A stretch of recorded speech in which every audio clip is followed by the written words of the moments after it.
Hi, welcome to National Training Providers Toolbox Talks.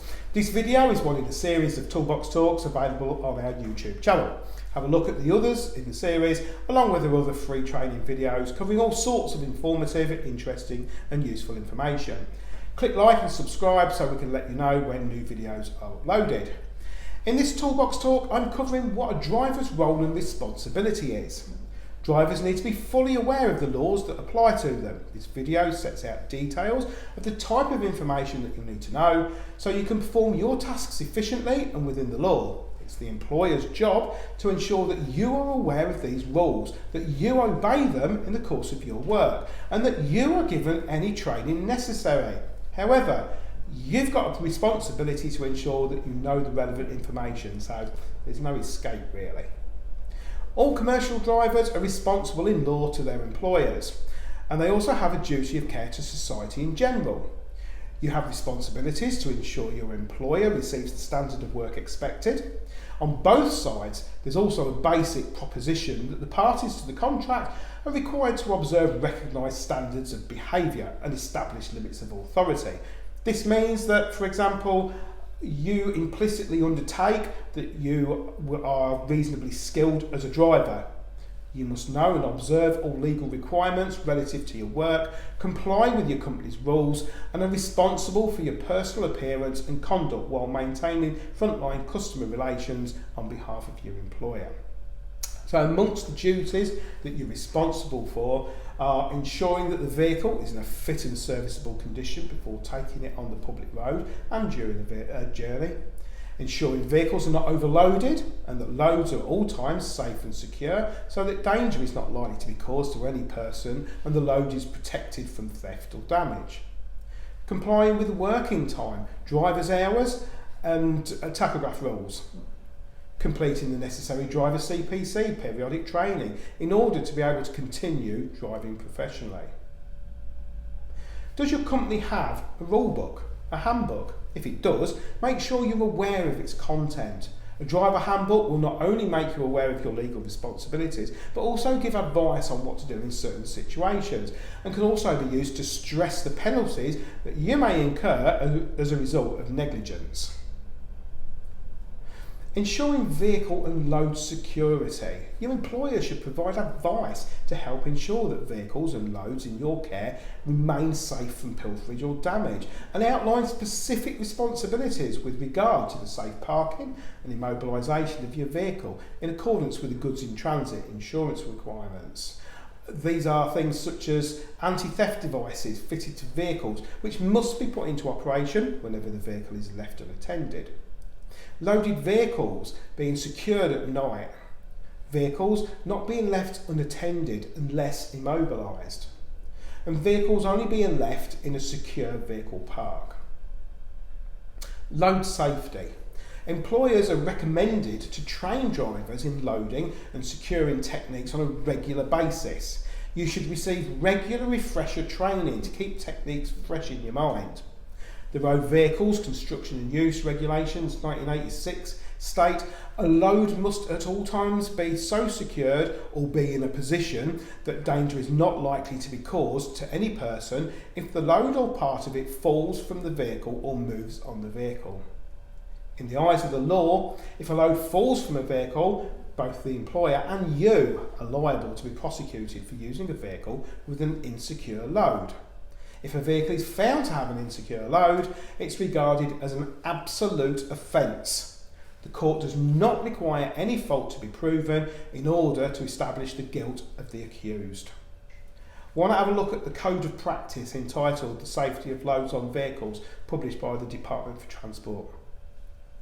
Avoiding overloading of goods vehicles. The employer should instruct you on how to avoid overloading. The minimum information required to assess the capability of the vehicle to carry the load would be an understanding of the following.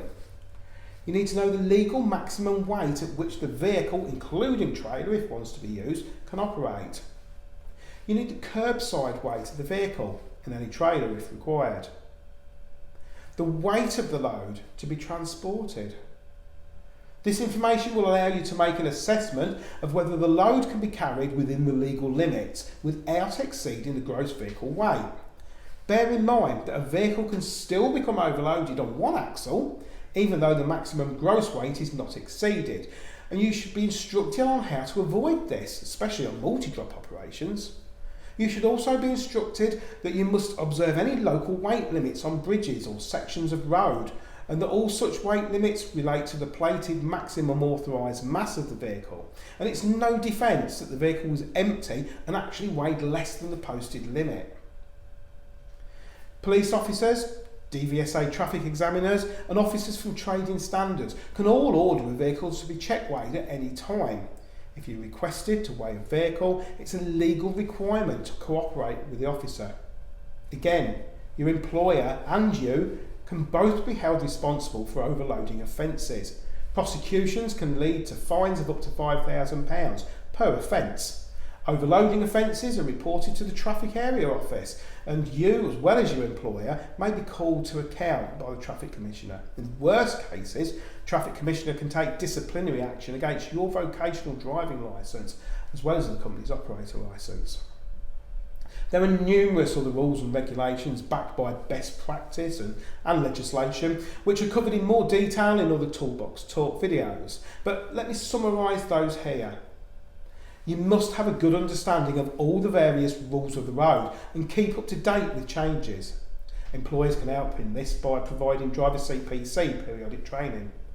Owing to an increase in the number of cyclists in cities, you should be taking particular care to deal with blind spots when you're driving. Speed limits laid down in the Road Traffic Regulation Act 1984 and the Road Traffic Act 1991. You must have a thorough knowledge of the national speed limits for the different types of road and any lower limits applicable to the vehicles that you're driving. It's illegal for a person driving a vehicle on a road to use a handheld mobile phone or a handheld communication device, except two-way radio. New rules brought in mean that any using or touching the mobile phone whilst driving is a mobile phone offence, with a starting point of £200 fixed penalty and 6 penalty points. But that's only a starting point.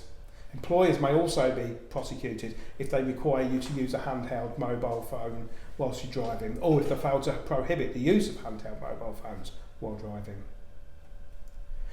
You must be reminded of the legal definition of an accident and of your legal responsibilities if your vehicle is involved in one. Your company should have its own reporting process to comply with the requirements of its insurance providers, which you should be aware of. You may also have standard documentation in every vehicle for you to complete at the scene of an accident. National and local restrictions on the use of vehicles at certain times and places, including local amenity weight limits, congestion charging, and low emission zones, they'll all affect your journeys, and planning your routes accordingly is vital. If passage through such a charging zone is unavoidable, you must ensure that any applicable charge is paid within the allowed time, or promptly inform the company that you have transited such a zone so that a penalty charge can be avoided. Driving under the influence of alcohol or drugs is a serious offence and one of the most difficult areas of employee performance to deal with. A lot of companies that adopt a zero tolerance stance on alcohol and drugs. So, as a basic principle, you should probably avoid the consumption of alcohol before or during duty, maybe 24 hours previous. Drugs, including prescription drugs that carry a caution against driving, may last in your system considerably longer. You must also be aware of the fact that alcohol and drugs can still have an effect many hours after consumption, and that you should refrain from their use before starting duty, even though that may contradict the definition of rest as a period when you're freely able to dispose of your time. Maybe not in this case. I'll cover it in much more depth in a different Toolbox talk. But when you're taking drugs prescribed by a doctor, you should carry a copy of the prescription with you, even though the particular medicine does not carry a warning against driving. Okay, so lastly, EU Drivers' Hours Regulations and the Road Transport Working Time Regulations 2005 for mobile workers. Always a contentious subject and often difficult to get your head around. It's your responsibility to ensure that you comply with both sets of regulations at all times. Not staying within the limits legally defined in the rules will result in fixed penalties, or worse, a trip to see your local traffic commissioner. which rarely ends well.